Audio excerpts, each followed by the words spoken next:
guys. Just wanted to just kind of get a couple tidbits of information here to you guys. First off, our captains. We're excited. We have 6 captains. They were selected by their teammates, which is one of the biggest honors that you can have as a football player, is to be selected captain. Obviously, at Ohio State means even more because of the great ones that have come before. But Thayer Munford, Cam Babb, and Chris Olave on offense, and then Haskell Garrett, Zach Harrison, and Terraza Mitchell on defense. And good mixture of guys, and so we're going to count on those guys to be leaders for us. But some of our greatest leaders, actually, in the last 5 years, at times weren't captains. So challenged our team to make sure that even if you weren't named a captain, doesn't mean you're not a leader. And so we need great leadership into the season, and that'll dictate how far we go into the season. Now, the other thing is, we are going to name CJ Stroud the starting quarterback for the Minnesota game. So he will, work hard over the weekend, and then into next week start to prepare for Minnesota. I thought he, over the body of work between the spring and then also through preseason, separated himself with his decision making, his leadership skills, his accuracy, and so now we got to go prepare to go play a game. But proud of him, happy for him. The other guys in the room understand that this is a long season, and that room has to be strong.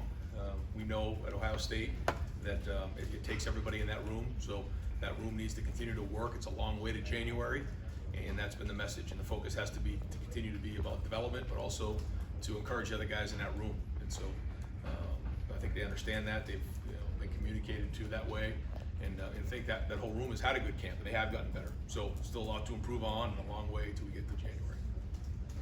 We're going to go ahead and open it up for a few questions. Front row, second row, middle. Dave? Ryan, how did CJ react? Is he kind of a stoic guy, or did he kind of celebrate when you gave him the good news? I mean, he was excited for sure and fired up. He's not an overly emotional guy in those type of situations. I think he knows that this is just an opportunity. It's not an accomplishment. It's an opportunity, and I think he looked at it like that. So now we got to go about the business of going to put it on the field. On the flip side, was it a difficult decision with the other guys? Obviously, I'm sure you're telling them, like you're telling us, you're going to be needed this year, but was it still a difficult decision, though, when you talk to the other guys? I mean, I think it was the right decision for sure, and they've all been communicated on what they've done well because they've all improved, but there's certain areas that they need to continue to improve on, and it's all about development. And everybody's journey, especially in the quarterback world, is different. When you think about some of the greatest quarterbacks to ever play the game, it didn't all come at once for them. So you just never know what's going to happen, and so those guys have to continue to work on developing and get ready. But I got to tell you, I've been impressed with their approach to it, their response to it, and they're ready to continue to work. Second row, right. Joey?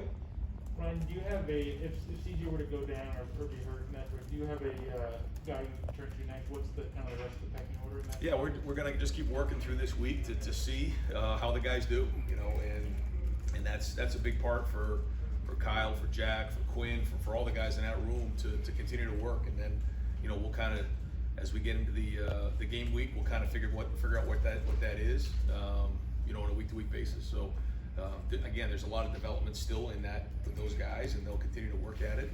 And as we get closer to the game, we'll probably put that together. Second row, middle. Bill Rabinowitz? Yeah, about the captains, probably the biggest surprise was Cam Babb. First of all, can you update his status in terms of injury, and what does that say about him that he would be voted one of the captains? One of the more amazing stories I've been around. This is a guy who has been through 4 ACLs. He's currently unavailable, but he came up and spoke to the team last week about what resilience means, and that was a word that we spent about 3 days on here during camp. Resilience, something that's a mark of a lot of successful people, is the ability to be resilient and bounce back from adversity and failure and emotional pain. And he is like the epitome of that. He got up in front of the team and talked about how he did do that, how he stayed positive. He's been an unbelievable leader. He set a standard. The hard part for Cam is he really just hasn't spent much time on the field. But his impact has been left already on this program. And I know he wants to leave a legacy, and this is an unbelievable way for him to do that. He could have walked away 2 or 3 different times, and he hasn't. He's stuck with us, and so I'm just really happy for him and proud of him of what he's done already in this program. And in terms of CJ, I know the expectations you have for the quarterback here. You talked about Heisman Trophy candidate, all the other stuff. How close do you think he is to getting there? How good do you feel about him going into the season right now? And I'm excited about what I've seen in camp. There's been a lot of flashes of really good quarterback play. Now again, we haven't been live, we haven't been tackled. I shared with him that he's going to have to be tough this season. How does a quarterback show toughness while the offense and defensive linemen and linebackers are in there getting taped up and their fingers are battered and bruised and cut and everything? He's going to have to stand in the pocket and take shots. I think he had a great role model in Justin last year, being able to take shots and work through injuries along the way. That's going to be a big part of what this season, presents for him. But I'm excited about what we've seen for sure, and he's shown us all the things that we need to see to be ready to go play Minnesota in the second with him at quarterback. Third row left, Dan. Ryan, what made today the day in your mind to name CJ the starting quarterback? Yeah, we had a big scrimmage yesterday, and that we kind of called it our preseason game. We've been sort of working these last weeks out like game weeks. 2 weeks ago, we had 3 hard practices, backed off for a couple days, had a scrimmage. This week, same thing, kind of like a Tuesday hard practice, Wednesday hard practice, backed off Wednesday. Thursday we went out to the Football Hall of Fame, which was really a great experience for our guys to get a change of scenery, but we practiced in helmets there. But then to turn around, we gave them the night off. But then to have the preseason game is kind of the way we did it over in the stadium. Noon kickoff. It was really hot. We went through the whole pregame routine. We got over 100 snaps in total. A lot of them were tackling. And I think that the whole goal was who's game ready, who's ready to go play in this game. And I thought, we had a bunch of guys who are game ready. Not everybody, but I think this was kind of that line of demarcation of where everybody's at. CJ graded out a champion and played really well in that game, and I think he solidified his spot. And I wanted to ask specifically about Kyle coming in as a first-year guy. Obviously CJ and Jack kind of had a leg up being a year in. Just where are you at right now in just your evaluation of Kyle, and how much did he, challenge for that job? Well, first off, he is a year behind, and I would say where he's at right now compared to some of the other freshmen we've had at quarterback here since I've been here, he's probably further along than those guys were at this point. Those other guys have a year up on him. He's kind of closed that gap. He's made some really good decisions. He's thrown the ball well. He's also learning. I mean, this is Ohio State, so it's very, very competitive, and the stakes are very, very high. I think he's got a very bright future. And I think if he just continues to get better every day in practice and learn from his mistakes and be resilient, then not too far into the season, he's going to be more game ready than he is right now, and that's the goal. Right next to him, Bill. Ryan, Garrett Wilson was on BTN the other day talking about kind of CJ's touch and how he kind of just drops that deep ball on guys, and then help people who worked with CJ before he got here to talk a lot about his anticipation as a thrower. Just wondering kind of what's impressed you with how he's throwing the ball. But I guess I'm just bringing it in this game.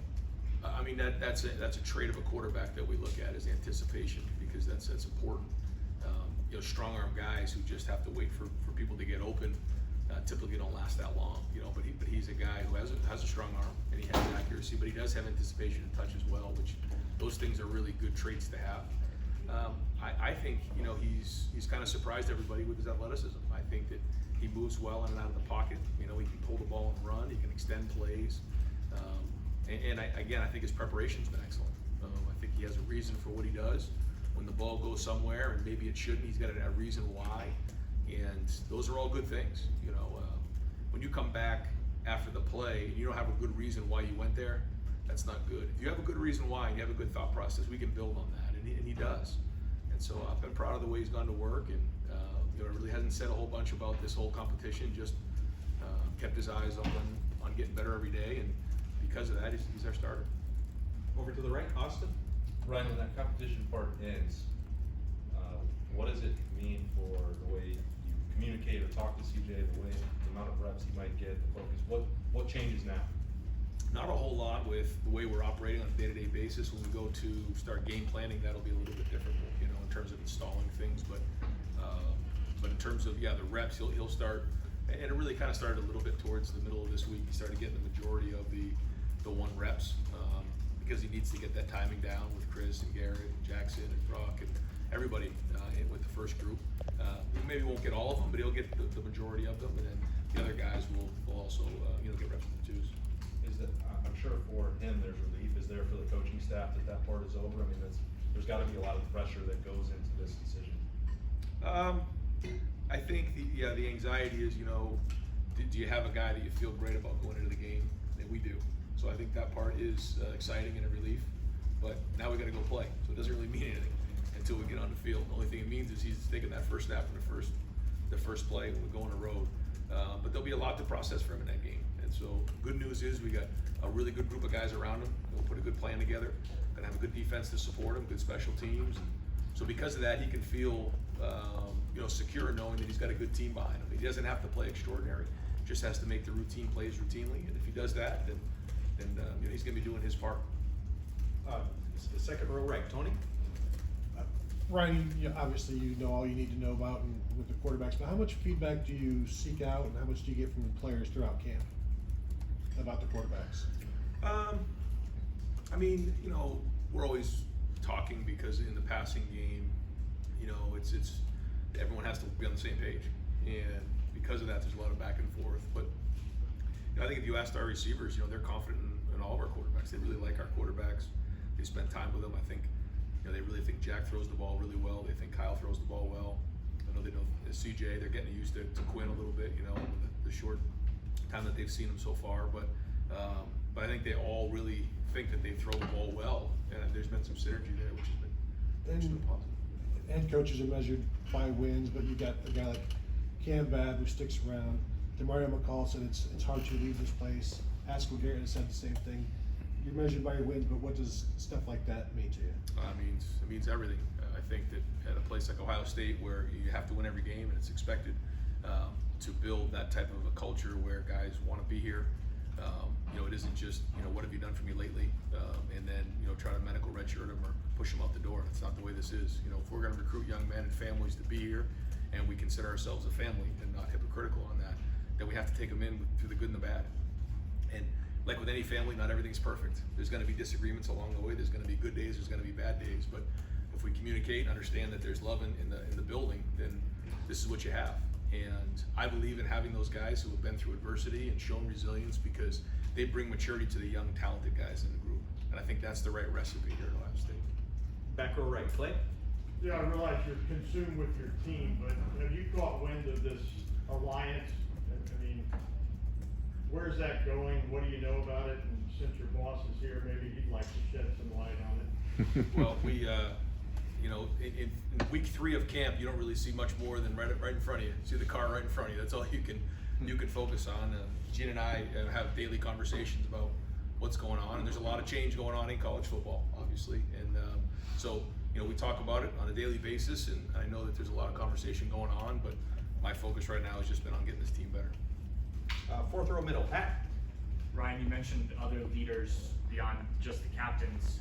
CJ, starting quarterback, that seems to be a guy you need to lead to some degree. How has he embraced that role, and how, being named starting quarterback, do you need to see more from him in that? I've seen a lot so far. I've seen several times where when the group had to get called up, he jumped right up in front. So I think he has strong leadership skills, and I think as the starting quarterback solidified, he'll now take the extra step. But he's not afraid to speak up, and that's good. Third row, got time for just a couple more. Third row right, Tim?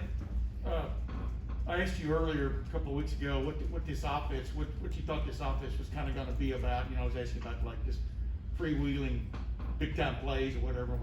Like you said, you got to hang your hat on something. Now that you got a starting quarterback, you've been in camp. What is this offense about? It hasn't changed. It's about balance. We have to be able to run the football.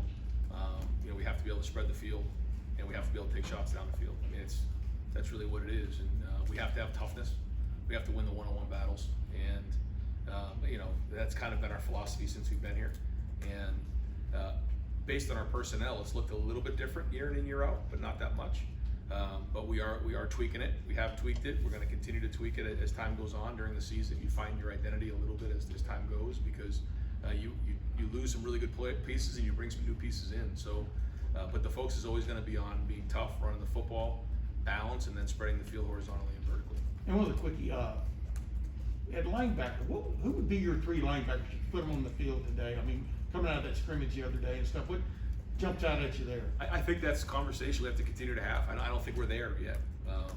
If you pin me down on it, I don't think I can just give you 3 because there's some guys that have been banged up a little bit here and there. There's guys who have flashed. There's guys who are still working through some things. So that's an area that we're just gonna continue to talk about over the next few weeks, hopefully get some guys healthy as we head into the middle of the week. And last questions, fourth row left, Doug. Ryan, now that you have a starting quarterback, you have two other guys in that competition who are not the starting quarterback.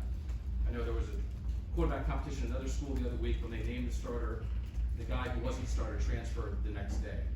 What's the next step? What are the conversations like with the two guys who are not the starter about them staying at Ohio State? Yeah, it's been all about development, and those guys, you know, they're in it for the long haul, and they've been great teammates, and they know the focus has to be on development. You know, we talked about this early on.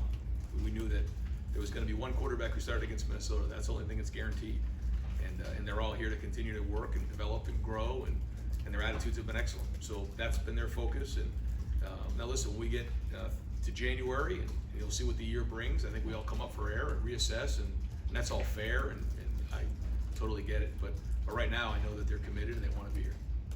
And the stuff you're doing, is Quinn working in at all, like the scrimmage on Saturday? Where is he just getting adjusted here? Yeah, I mean, he started out early on, and we were kind of getting him indoctrinated into the offense and everything like that. He's been unavailable the last couple of days, and so, you know, we'll get him back here, you know, at the end of next week.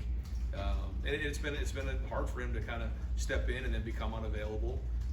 But I think the guys have done a good job of making sure that, you know, they see somebody who doesn't have the recruiting class with him, and they've done a good job of reaching out to make sure he's good. But yeah, you know, we'll get him back towards the end of next week, and then we'll get back to work. Is that like an eligibility thing or just a physical? No, it's a physical thing. And just the CJ Stroud, you know, Kyle, you recruit early and get in on. Jack, you're in early and get in on. We know the CJ story. Just the idea of he kind of winds up being a guy who's later in the recruiting cycle, and here he is in his second year at Ohio State, and he's the starting quarterback of the Ohio State Buckeyes. That is a pretty amazing, whatever it is, 18, 24 months for CJ Stroud. Can you just reflect on that? Yeah, I think, again, it's only a start, so who knows?